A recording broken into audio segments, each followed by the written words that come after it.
नमस्कार, सत श्री अकाल, राम राम साहब, नमः गणेश वणक्कम। आप सभी का ऑल्टरनेट मीडिया में फिर से स्वागत है। हमारे साथ फिर से जुड़े हुए हैं वेरी लर्नेड अरिंदम मुखर्जी जी।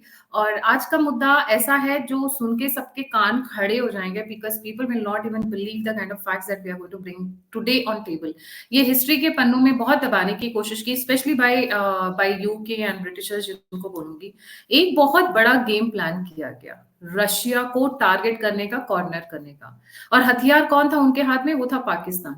और कोलैटरल डैमेज कहूं या विक्टिम कहूं तो उसमें बना भारत। एक ऐसी गेम जिसका कंटिन्यूएशन अभी भी चल रहा है। इट्स जस्ट अ मैटर कि थोड़े से फॉर्म्स बदल गए हैं, थोड़े से सिस्टम बदल गया है या हथियार बदल गए हैं, बट वो अभी भी चल रही है। तो ये क्या है और ये किधर जा रही है, इस पे हम बात करेंगे। Arindam, a very warm welcome on the show. Thank you for having me, good to be back. आज हम हिंदी में बात जी। करेंगे, कोशिश करेंगे। जी। जी, ओवर टू यू। ओके, तो इसको ना हम लोग बोलते हैं ग्रेट गेम। तो ये एक्चुअली ग्रेट गेम जो नाम है, इसको रुडयार्ड किपलिंग का एक नॉवल था ग्रेट गेम एक किम बोल के, वहां पे उसने ये फ्रेज यूज किया था ग्रेट गेम, जहां से ग्रेट गेम नाम से जाने जाते हैं।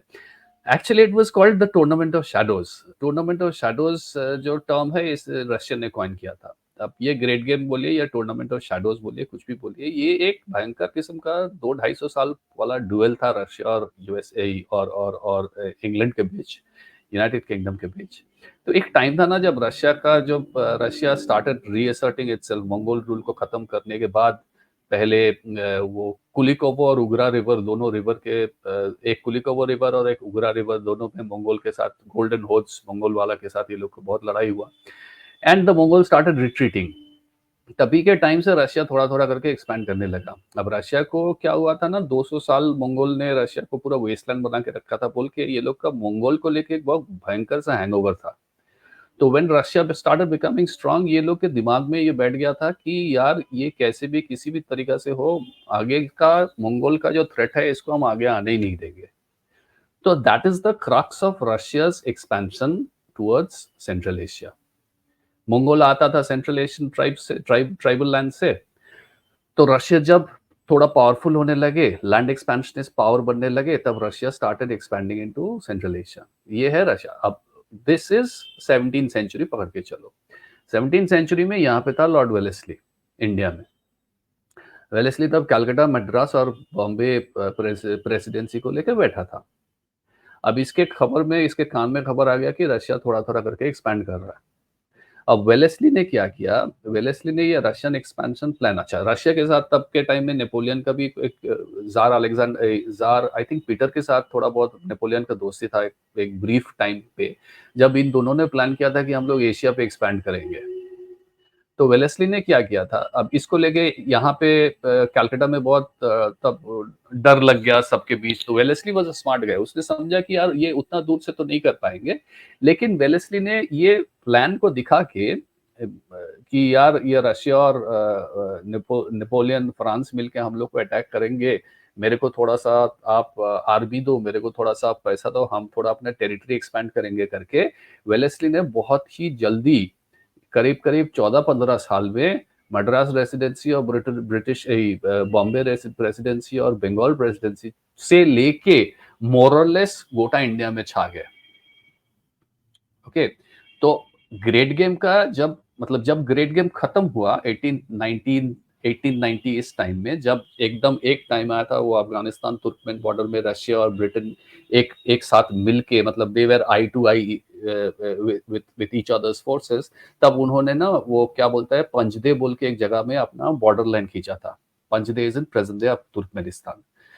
कि पंजदे के उस तरफ पूरा रशियन टेरिटरी, पंजदे के इस तरफ पूरा इंडियन ब्रिटिश टेरिटरी।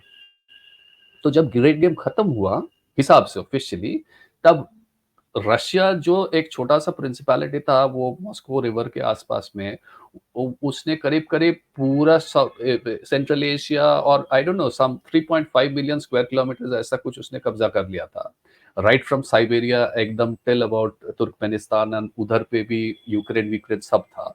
और ब्रिटेन जो सिर्फ कलकत्ता प्रेसिडेंसी में था, यूनाइटेड किंगडम, उसने रंगून से लेकर एकदम अफगानिस्तान बॉर्डर तक उसके पास था। तो नाम का ग्रेट गेम है, लेकिन ये दोनों का टेरिटरी बहुत एकदम सॉलिड बैठ गया ये दोनों के बीच। Okay, so this is great game. अब प्रॉब्लम ये हो जाता है शुरू यहाँ पे एक चीज होता है कि ब्रिटेन का या आप रशिया का या लेटर ऑन आप यूएसए का भी बोलेंगे, ये लोग का जो जियोपॉलिटिकल नॉलेज है या ये लोग का जियोपॉलिटिकल जो आइडिया है, ये प्रिडोमिनेंटली ना कुछ 3 4 5 फिलोसोफर है, कुछ पॉलिटिकल साइंटिस्ट है जिसके थ्योरी और जिसके फिलोसफी के थ्रू ड्राइव होते हैं। उसमें से एक था जिसका नाम था हैल्फोर्ड मैकिंडर। हैल्फोर्ड मैकिंडर, मतलब ज्यादा डिटेल्स में नहीं जाएंगे क्योंकि व्यूअर्स को बोर नहीं करेंगे। हैल्फोर्ड मैकिंडर एक था निकोलस स्पाइकमैन। हैल्फोर्ड मैकिंडर इंग्लिश था, निकोलस स्पाइकमैन यूएस वाला था। और एल्फ्रेड महान बोल के एक था, वो भी यूएस वाला था। ये 3 नाम अभी फिलहाल पता, मतलब ये दिमाग में रख दीजिए। हैल्फोर्ड मैकिंडर वो था जिसने बोला था कि जिसके पास हार्टलैंड है उसके पास गोटा दुनिया है। अब हार्टलैंड क्या है? हार्टलैंड है सेंट्रल एशिया।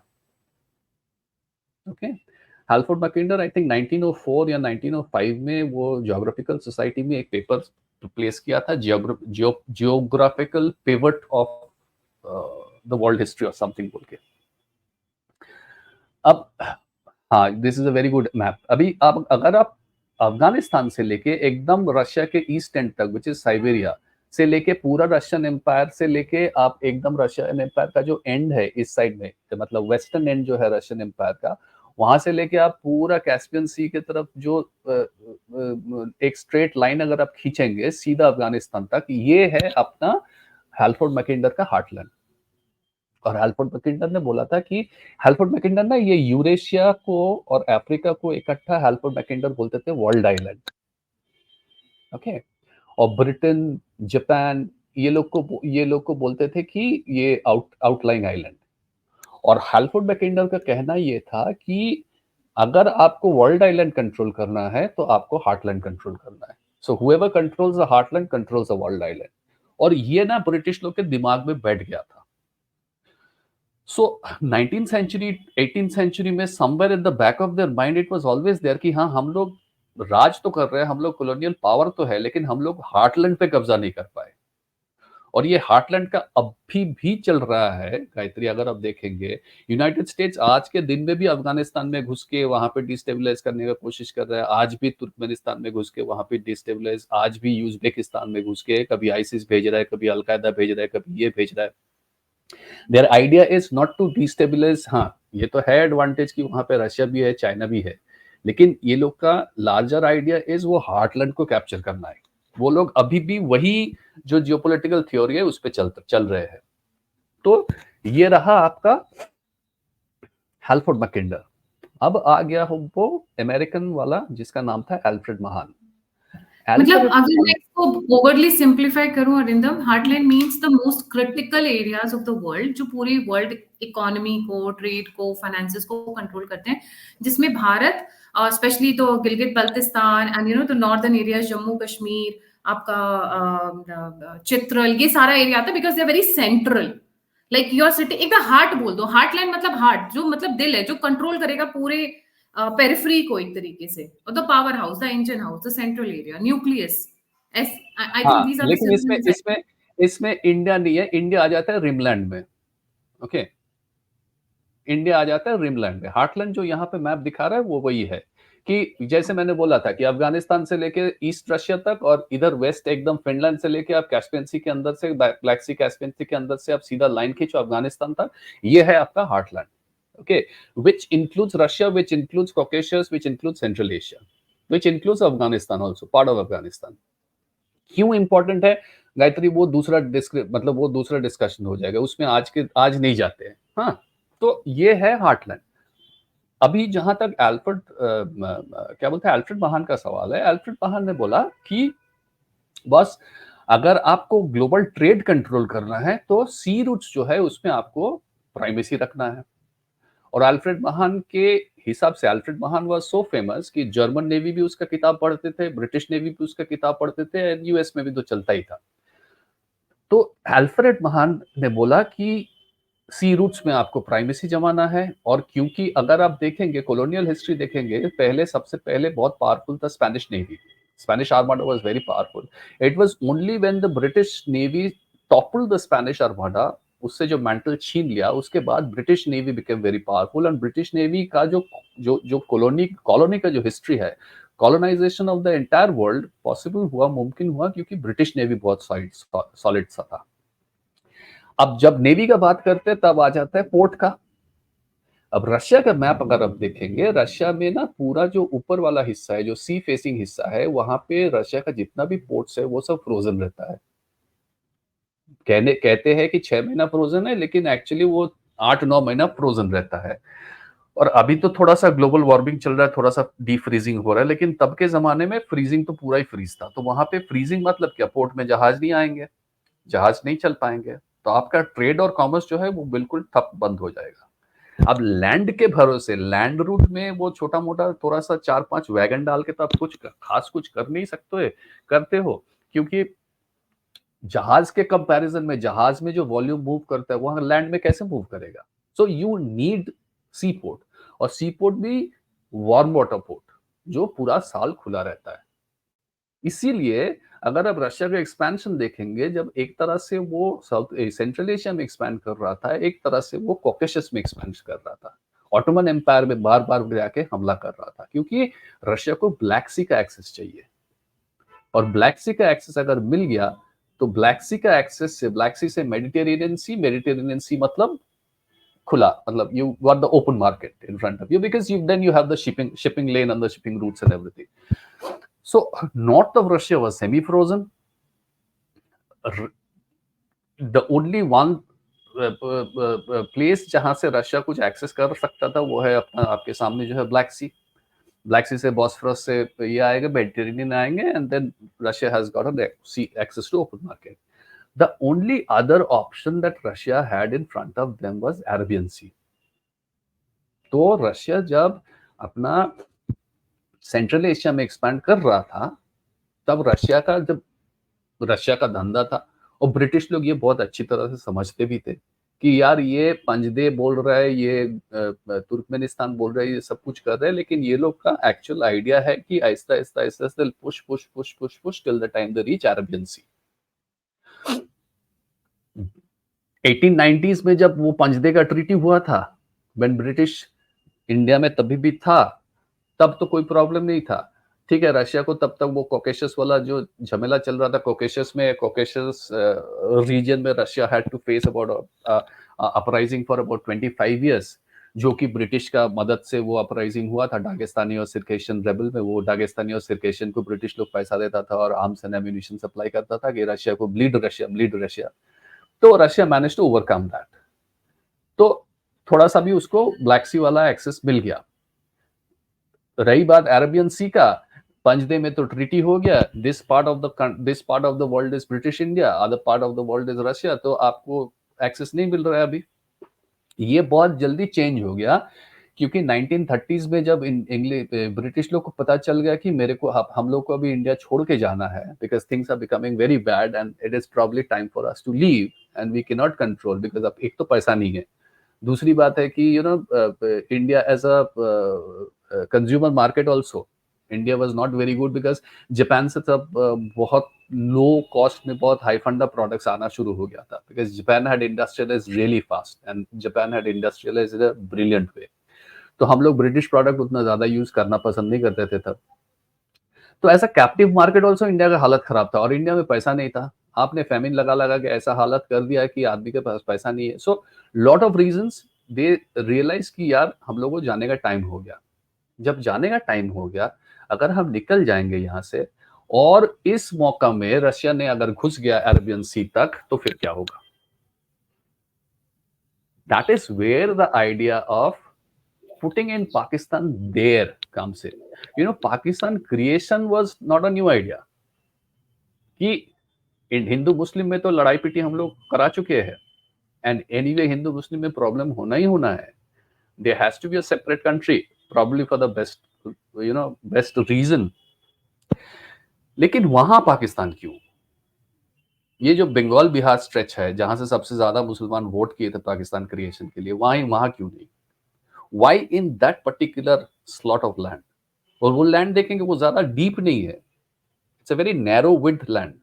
उसमें डेप्थ नहीं है, जिसके कारण पाकिस्तान का वो जियो स्ट्रेटेजिक डेप्थ, जिसके कारण अफगानिस्तान से लेटर ऑन पाकिस्तान को दोस्ती करना पड़ा कि अगर इंडिया ने अटैक किया हम लोग का मतलब पीछे जाने का जगह नहीं है। Pakistan is a very narrow strip of land. Okay, तो ये नैरो स्ट्रिप ऑफ एक land which is a complete artificial creation, ये क्यों किए थे? ये किए थे इसीलिए क्योंकि वो नैरो स्ट्रिप ऑफ लैंड ही एक था जहां से रशिया एक्सेस कर सकता था अरेबियन सी को। वहां पे पाकिस्तान डालने के लिए, वहां पे पाकिस्तान को बनाने का कुछ एडवांटेज था ब्रिटेन का। एडवांटेज नंबर 1 है कि because this was a frontier area, Britain का सबसे अच्छा क्वालिटी ट्रूप जो था इंग्लैंड का वो वहां पे पोस्टेड था। बिकॉज लास्ट कुछ वो अफगान वॉर्स हुआ था ना, कुछ Afghans were always a very unruly kind of a tribe and there was always this thing of Afghans attacking, फिर ऊपर में रशियन टेरिटरी भी था, तो इसीलिए and comparatively rest of India and Rangoon and Burma and all those borders were less disturb. तो British का जो जहां तक prime troop of Britain is concern, they were all stationed around in the frontier area. Point number 2, frontier area वो जो था that was a very well network area for Britain. वहां पे वो लोग का रोडवेज था, एंड रोडवेज तब के दिन में रोडवेज था जो कि आपका वो बाद में काराकोरम हाईवे हुआ, that was a British built roadway. Okay, and mountainous roadways are very difficult to build, once you built they become a very good asset of yours, so that highway was always there. Then they had the passes, all the mountain passes very well covered. Okay, so your Chitral and your Hunza and your Gilgit and all those passes were very nicely covered. So they had all the reasons to sort of get their army and get everybody over there. और ये लोग का idea ऐसा था कि हम लोग चले जाएंगे, but we are going to leave a garrison state behind which is going to listen to every orders of ours that we pass, जो हमारा बात सुनेगा, हमारा बात सुन के चलेगा। नाम का वास्ते एक इस्लामिक कंट्री बनाएंगे, उसमें अपना प्रेस्टीज भी बढ़ाएंगे। क्यों? क्योंकि वो फर्स्ट वर्ल्ड वॉर के बाद जब ऑटोमन एम्पायर खत्म हुआ, तब we help create Arab Saudi Arabia, we help create Transjordan, we help create all this छोटा मोटा मिडिल ईस्ट में Gulf states and Gulf monarchies and all. तो उस टाइम में ब्रिटेन, मुस्लिम वर्ल्ड में, इस्लामिक वर्ल्ड में Britain का prestige बहुत हाई था। It was very good friends with Iran actually by that time then. तब तो पर्शिया था, हाँ, and that explains because till about 1950s Britain was extremely good friends with Iran because वो Anglo-Iranian oil company and all बहुत दोस्ती था, and Persia always had maintained equal relationship with both Imperial Russia and with United Kingdom. तो मेरे साथ Persia का अच्छा relation है, मेरे साथ मिडिल ईस्ट में आज के दिन में बहुत अच्छा रिलेशन है, इधर साउथ वेस्ट एशिया में एक और इस्लामिक कंट्री क्रिएट करके जाऊंगा तो मेरा प्रेस्टीज बहुत बढ़ जाएंगे। और गेम क्या होगा इसमें कि I am creating that strip of land which is completely insulating Pakistan access, Russia's access. Why? Because 1940s 1945 में सेकेंड वर्ल्ड वॉर खत्म हो गया, तब Russia has already become Soviet union which is a communist state, and this here you are creating an Islamic state which is against the atheist godless communist. So Islamist or communist with the problem tha. So you are creating a state which fundamentally don't like communist, so there's no question of them becoming dost in the near future. You're creating a state which is essentially a garrison state which is going to be run by the army, जिसमें अपना दिमाग लगाने का कुछ नहीं है, and they are going to follow whatever you tell them to. They are going to act as your listening post, as your outpost, and But they are Arindam, going to, I would yeah, like to draw your attention for something because I've been putting maps, and please ignore this map. I'm just putting for Hamara Mukut, like Jammu and Kashmir include karte, but I was not able to find another map which could reflect what I wanted to say. There are a lot of countries in between Russia and Pakistan, hmm, touching the Arabian Sea, the point that you're putting. So hmm. how do you explain that? Ki There's Pakistan, only one country between, there's only one country that touches Arabian Sea, which is Iran. बाकी जो okay. छोटा छोटा country आप देख रहे हो ना, that those are Uzbekistan, Turkmenistan, Kyrgyzstan and Kazakhstan. Those are all They were all part Soviet of Union. former Soviet They were Union. all part of Soviet Union territories. Yeah. The only two countries, and interesting, good, thank you, you brought this map up. Map में जाओ एक बारी फिर. just go back to the map once again. The only two countries that you would see were in the path of Soviet Union was Afghanistan and Pakistan. आपको तो पता है 79 में सोवियत यूनियन और अफगानिस्तान का क्या चक्कर हुआ था. They had come very close, they had gotten in. That is when United States lost it and United States started pushing in Pakistan to create those jihadis, and आपको तो पता है फिर Afghan war and everything. Okay, a prime part of the whole story which not many people cover, which not many people want to know, क्योंकि इसमें शायद interest नहीं है जियोपॉलिटिकल थ्योरीज में, वो ये है कि सोवियत यूनियन ने जब अफगानिस्तान में घुस गया था तब कहीं पे ये हेल्फोर्ड मैकिंडर और अल्फ्रेड महान वाला डर ये लोग में रह गया था कि अगर ये लोग इसके बाद पाकिस्तान में भी घुस गए तो अरेबियन सी में आ गए तो इसका वार्म वाटर पोर्ट हो जाएगा.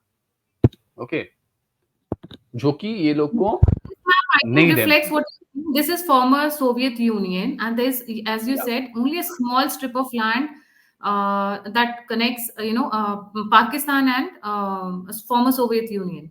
And if Pakistan नहीं होता, तो we would have had access to Arabian Sea. और इस साइड में आपको देखोगे सोवियत से जो ऊपर मतलब कैस्पियन सी के बिल्कुल नीचे जो है that flat piece of land is Iran, जिसको सोवियत यूनियन मतलब यूज नहीं करेंगे because Iran was too strong a country. और ये सब एक्सेस करने के लिए ना, warm water sea port access करने के लिए you need to control that country, and Iran was too strong and too old and too historic to be controlled by Russia. The only countries that they could control is Afghanistan. The only country that they could control probably अगर पाकिस्तान नहीं होता तो Pakistan. Right. So this is the whole idea behind creation of Pakistan, which many people miss, which is why I keep saying कि ये पाकिस्तान को तो survive करना ही नहीं था और आज भी वही हालत में है क्योंकि ये लोग को स्टेट क्राफ्ट नहीं आता है. क्यों नहीं आता है? Because they were created for a different reason. एक आर्मी गैरिसन स्टेट, एक गैरिसन है यार, तुमको जिंदा रहने के लिए तुम्हारे आसपास में कुछ टेरिटरी चाहिए, ये लो तुम्हारा टेरिटरी, ये लो पंजाब, ये लो सिंध, ये लो XYZ, अभी तुम रहो.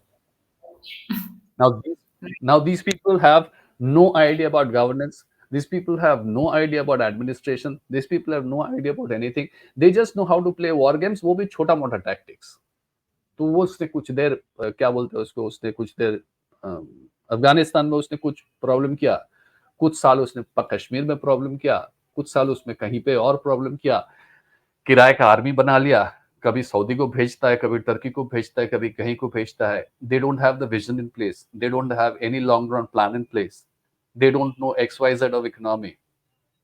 तो ये है पाकिस्तान का हाल, और आगे भी जितना दिन चले तो ऐसे ही चलता रहेगा. True. So we have been actually looking at creation of Pakistan from very different regions of Hindu-Muslim actually, and communal tensions and all. But ये वाला angle was, I think, nobody had probably looked into. This was something new. And by the way, because Arindam, you have all done one more video with me, but क्योंकि बहुत बड़ा था और उसमें point miss हो गए थे. We are still in the great game. We are still in the great game. अभी भी वो चल रहा है, just an extension. लोगों को लगता है कि it was just thing of the past, but no, it is still on. The game is still on. So would you like to add points on that? जी. देखो, the game has changed its colors. पहले the game was between Soviet Imperial Russia and England.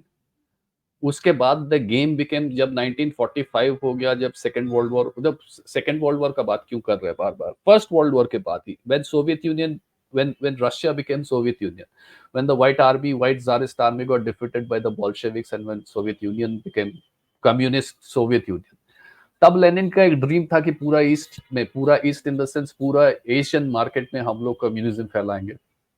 Then that was another phase जहां पे again वो थोड़ा सा कम था. It was not stretch for 150 odd years, but then again there was a tussle between England and Soviet Union about who's going to control Central Asia.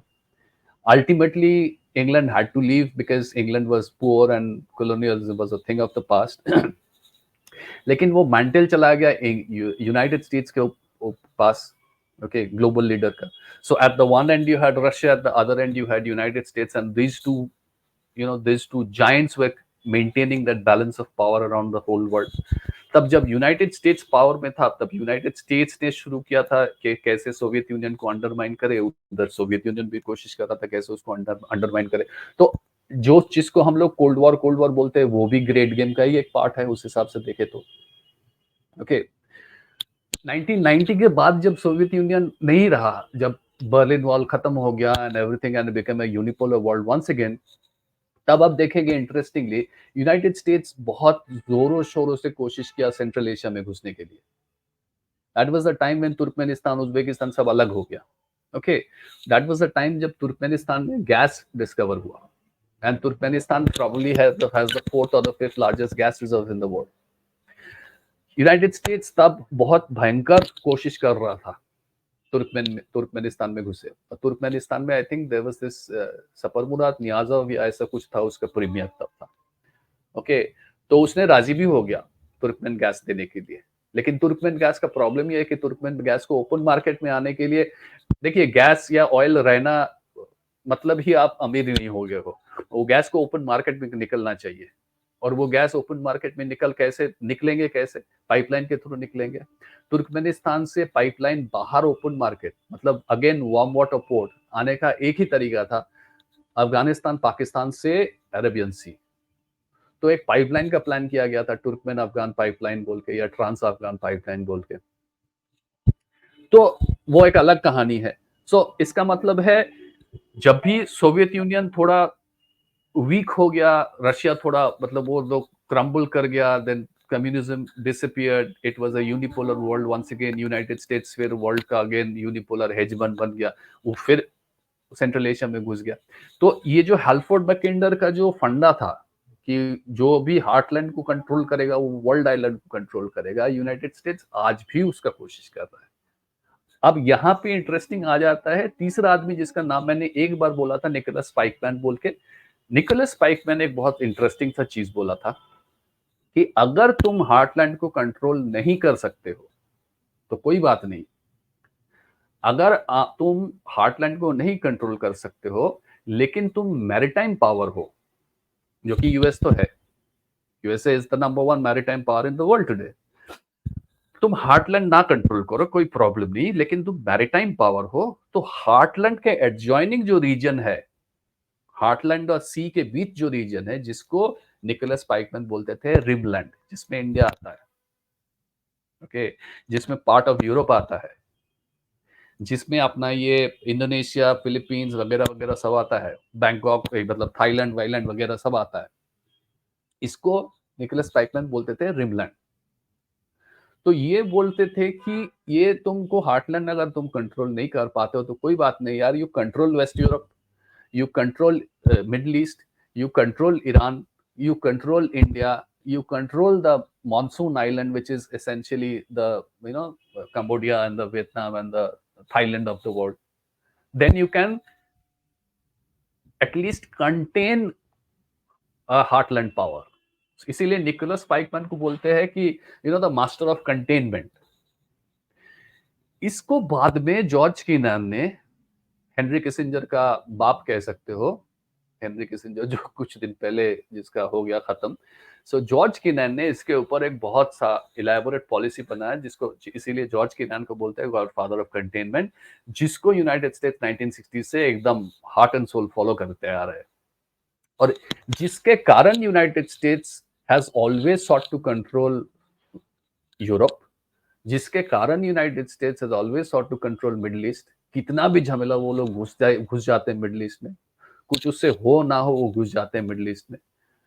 इसके कारण Iran को इसको कंट्रोल करने का कोशिश किया, ईरान को कंट्रोल नहीं हो रहा है।